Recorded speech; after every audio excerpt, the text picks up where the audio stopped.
Capítulo 6. O paradoxo divino. Os falsos sábios, reconhecendo a irrealidade comparativa do universo, imaginaram que podiam transgredir as suas leis. Estes tais são vãos e presunçosos, loucos. Eles se quebram na rocha e são feitos em pedaços pelos elementos, por causa de sua loucura.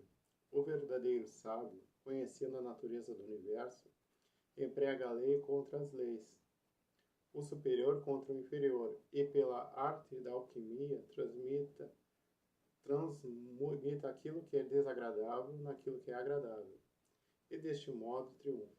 O domínio não consiste em sonhos anormais, em visões, em vida, em imaginações fantásticas, mas sim no emprego das forças superiores contra as inferiores, escapando assim das penas dos planos inferiores pela vibração nos superiores. A transmutação não é uma denegação presunçosa. É a forma ofensiva do mestre, o Kybalion. Este é o paradoxo do universo, que resulta do princípio da polaridade que se manifesta quando o todo começa a criar. É necessário prestar atenção, porque isto estabelece a diferença entre a falsa e a verdadeira sabedoria. Enquanto que para o todo infinito, o universo, as suas leis, as suas forças, a sua vida e os seus fenômenos são como pensamentos presentes no estado de meditação ou sonho, para tudo que é finito, o universo deve ser considerado como real, e a vida, a ação e o pensamento devem ser baseados nele, de modo a concordar com o preceito da verdade superior, cada qual concordando com o seu próprio plano e suas leis. Se o todo imaginasse que o universo era a verdadeira realidade, desgraçado do universo, porque ele não poderia subir do inferior ao superior. Que a deificação, então o universo ficaria fixo e o progresso seria impossível. Esse o homem, devido à falsa sabedoria, considerar as ações, vidas e pensamentos do universo como um mero sonho, semelhante aos seus próprios sonhos finitos, então ele o faz tão conveniente para si, e como um dormidor que está passeando, tropeça sempre num círculo vicioso, sem fazer progresso algum, sendo por fim despertado por uma queda terrível, provavelmente das leis naturais que ele ignora. Conservai sempre a vossa mente nas estrelas, mas deixai os vossos olhos verem os vossos passos para não caíres na lama, por causa da vossa contemplação de si. Lembrai-vos do paradoxo divino, que ao mesmo tempo que o universo não existe, ele existe. Lembrai-vos sempre dos dois polos da verdade, o absoluto e o relativo. Tomai cuidado com as meias-verdades. Aquilo que os hermetistas conhecem como a lei do paradoxo é um aspecto do princípio da polaridade. Os escritos herméticos estão cheios de referências ao aparecimento de paradoxos na consideração dos problemas da vida e da existência. Os instrutores previnem constantemente os discípulos contra o erro de omitir o outro lado de cada questão. E as suas admoestações se referem particularmente aos problemas do absoluto e do relativo, que deixam perplexos todos os estudantes da filosofia, e que causam muitas ideias e ações contrárias ao que é geralmente conhecido como senso comum. Nós prevenimos a todos os estudantes que fiquem certos de compreender o paradoxo divino, do absoluto, do relativo, para que não ficarem totolados na lama da meia-verdade. É para esse fim que foi escrita essa lição particular, aprender bem. O primeiro pensamento que o homem pensador tem, depois que ele compreende bem a verdade que o universo é uma criação mental do todo, é que o universo e tudo o que ele contém é mera ilusão e irrealidade, ideia contra a qual seus instintos se revoltam. Contudo, esta, como todas as outras grandes verdades, pode ser considerada sob o ponto de vista absoluto e relativo. Sob o ponto de vista absoluto, o universo comparado com o todo, em si, é de natureza de uma ilusão, de um sonho, de uma fantasmagoria. Sempre reconhecemos em nossas vistas ordinárias, porque falamos do mundo como um espetáculo transitório que vai e vem, nasce e morre por causa do elemento de impermanência e mudança. Limitação em substancialidade, ideia esta que está em relação com a de um universo criado, ao passo que o contrasta com a ideia do todo. Filósofos, metafísicos, cientistas e teólogos, todos são concordes sobre este ponto. Que o fundado em todas as formas de ideias filosóficas e religiosas, assim como nas teorias das respectivas escolas metafísicas e teológicas. Assim, as doutrinas herméticas não ensinam a insubstancialidade do universo, com palavras mais altíssimas do que as que vos são familiares, mas apesar disso, o seu modo de encarar o assunto parecerá uma coisa mais assustadora. Uma coisa que tem um princípio e um fim pode ser considerada, em certo sentido, como irreal e não verdadeira. E conforme todas as escolas de pensamento, o universo está sob essa lei. No ponto absoluto de vista, nada é real a não ser o todo, que não pode ser realmente explicado. Ou o universo é criado da matéria, ou é uma criação mental na mente do todo. Ele é insubstancial, não duradouro, uma coisa de tempo, espaço e mobilidade. É necessário compreender cabalmente isto, antes de passar a examinar as concepções herméticas sobre a natureza mental do universo. Examinai cada uma das outras concepções e vereis que elas não são verdadeiras. Mas o ponto de vista absoluto mostra um só lado do panorama, outro lado é o relativo. A verdade absoluta foi definida como sendo as coisas como a mente de Deus as conhece, ao passo que a verdade relativa são as coisas como a mais elevada razão do homem as compreende. Assim, ao passo que para o todo o universo é irreal e ilusório, um simples sonho ou resultado de meditação, para as mentes finitas que fazem parte desse mesmo universo e observam através das suas faculdades, ele é verdadeiramente real e assim deve ser considerado.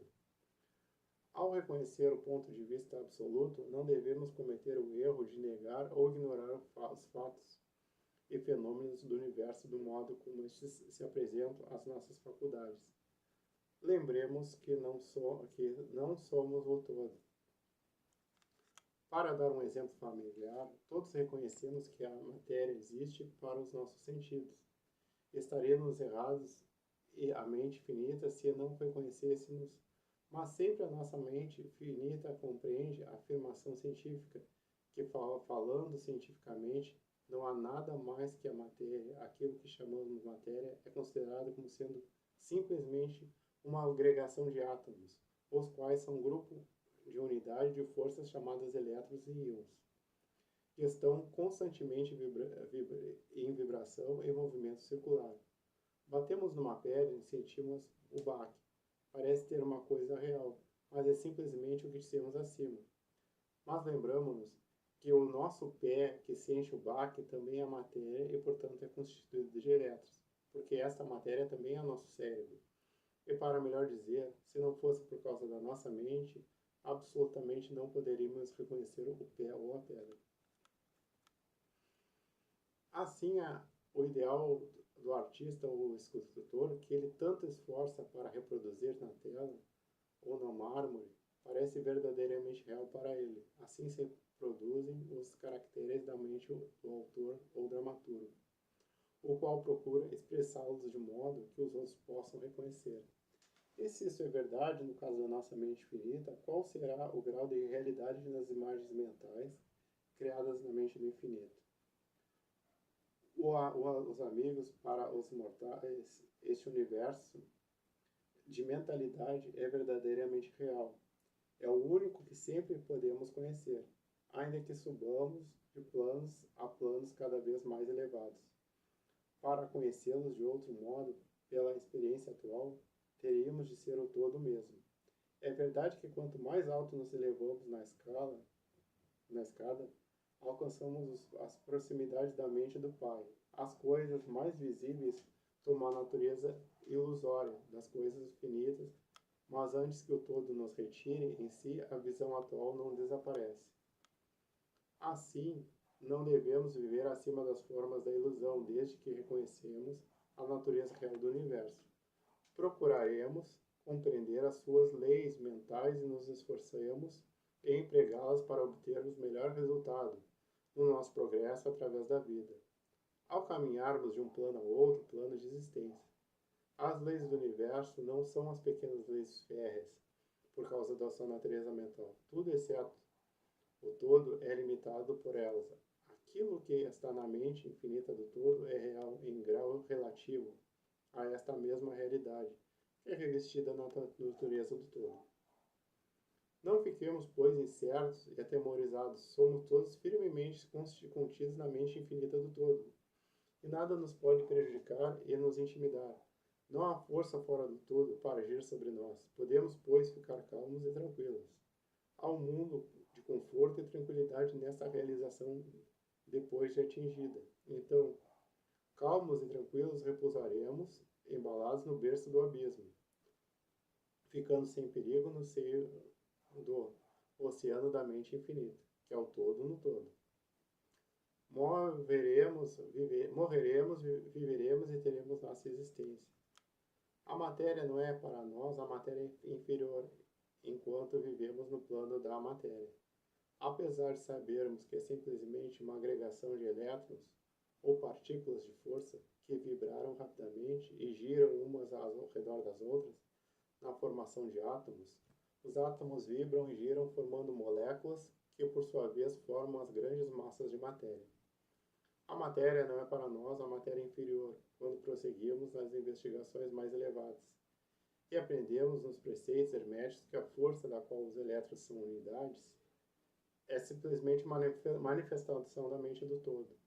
E assim, no universo, tudo é simplesmente metal em sua natureza. Enquanto no plano da matéria podemos reconhecer os seus fenômenos, poderemos examiná-la, como fazer em todos os mestres de graus maiores e menores ou menos elevados. Nós fazemos aplicando as forças superiores. Cometeremos uma loucura pretendendo negar a existência da matéria no aspecto relativo. Podemos negar o seu domínio sobre nós. Devemos fazer, mas não devemos ignorar que ela existe em seus aspectos relativos, ao menos enquanto no seu plano. As leis da natureza não são menos constantes ou efetivas, como sabemos.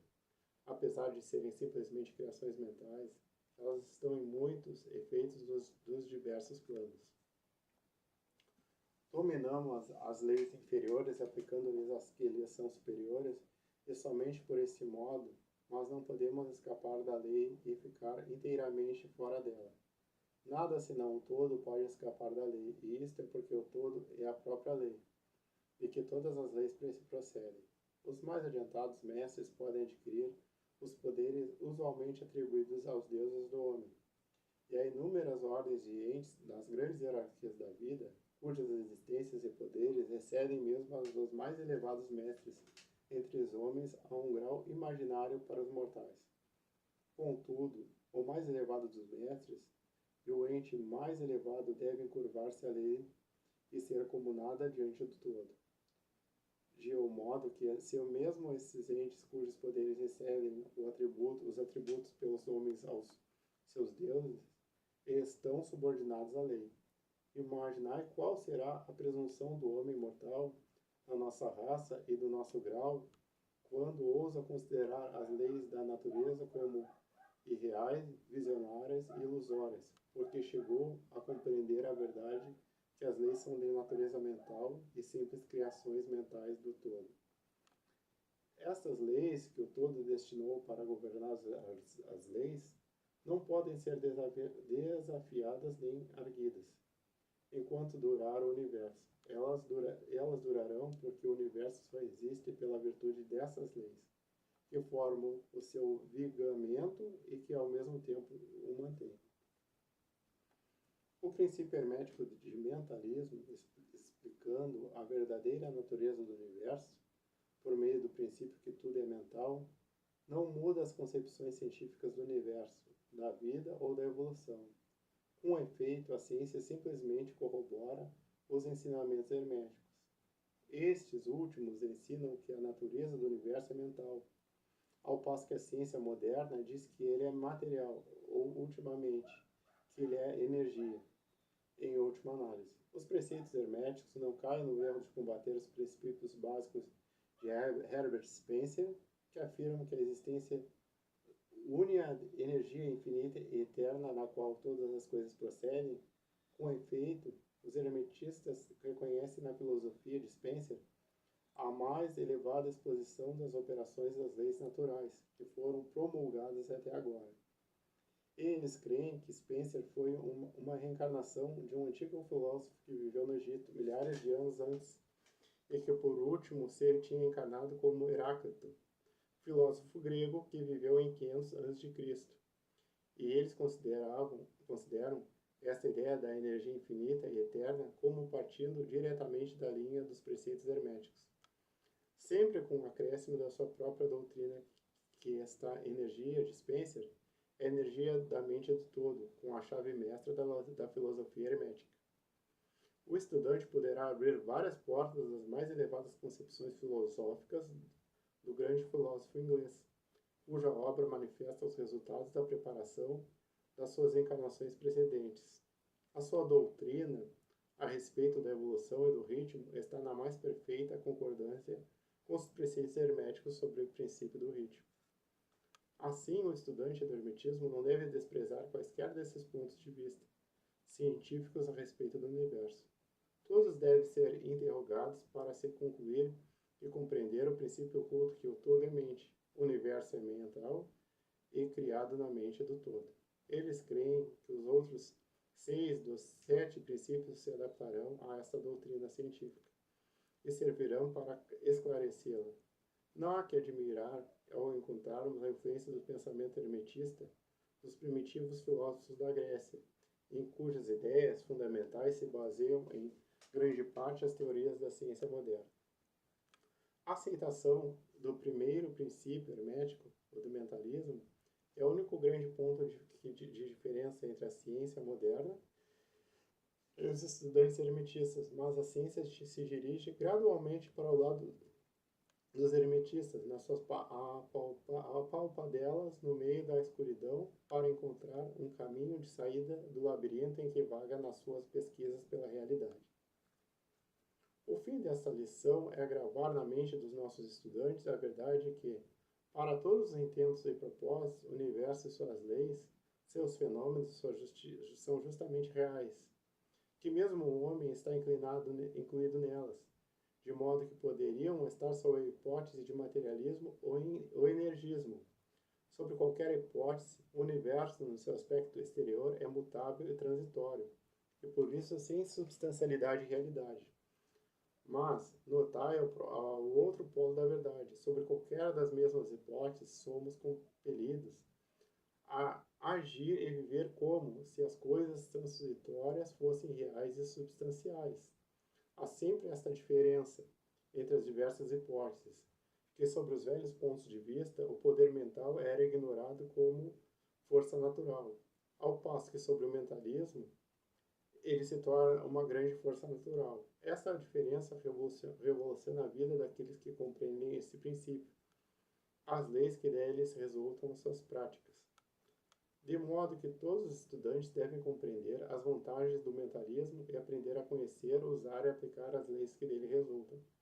Mas não devem cair na tentação que, como diz o Caibalion, domina os falsos sábios, os deixa hipnotizados pela aparente irrealidade das coisas, tendo como consequência eles andarem para trás como desvairados, vivendo num mundo de sonhos, ignorando o trabalho e a vida do homem, sendo seu fim quebrarem-se contra as rochas e se despedaçarem pelos elementos, por causa da sua loucura. Em primeiro lugar, vem o exemplo do sábio, que a mesma autoridade estabelece do modo seguinte: ele emprega a lei contra as leis, o superior contra o inferior, e pela arte da alquimia transmuta o que é desagradável no que é agradável, e deste modo triunfa. Seguindo a autoridade, combatamos também a falsa sabedoria, que é uma loucura, que ignora a verdade. O domínio não consiste em visões e sonhos anormais, em vida e imaginações fantásticas, mas sim no emprego das forças superiores contra as inferiores, escapando assim das penas dos planos inferiores pela vibração nos superiores. Lembrai-vos sempre, estudantes, que a transmutação não é uma presunçosa denegação, mas sim a arma ofensiva do mestre. As situações acima são do Kybalion e são dignas de serem conservadas na memória do estudante. Nós não vivemos num mundo de sonhos, mas sim num universo que, enquanto relativo, é real tanto quanto as nossas vidas e ações são interessadas. A nossa ocupação no universo não é negar a sua existência, mas sim viver empregando as leis para nos elevarmos do inferior ao superior, fazendo o melhor que podemos sobre as circunstâncias que aparecem cada dia, e vivendo tanto quanto é possível para as nossas ideias elevadas e os nossos ideais. O verdadeiro fim da vida não é conhecido pelo homem neste plano. As maiores autoridades na nossa própria intuição dizem-nos que não cometeríamos erro vivendo de modo melhor que pudermos, e segundo a tendência universal, no mesmo ponto. Apesar das aparentes evidências em contrário, todos estamos no caminho, e a estrada conduz sempre para cima, deixando muitos lugares atrás. Leia a mensagem do Kybalion e seguia o exemplo do sábio, fugindo do erro do falso sábio que perece por causa da sua loucura.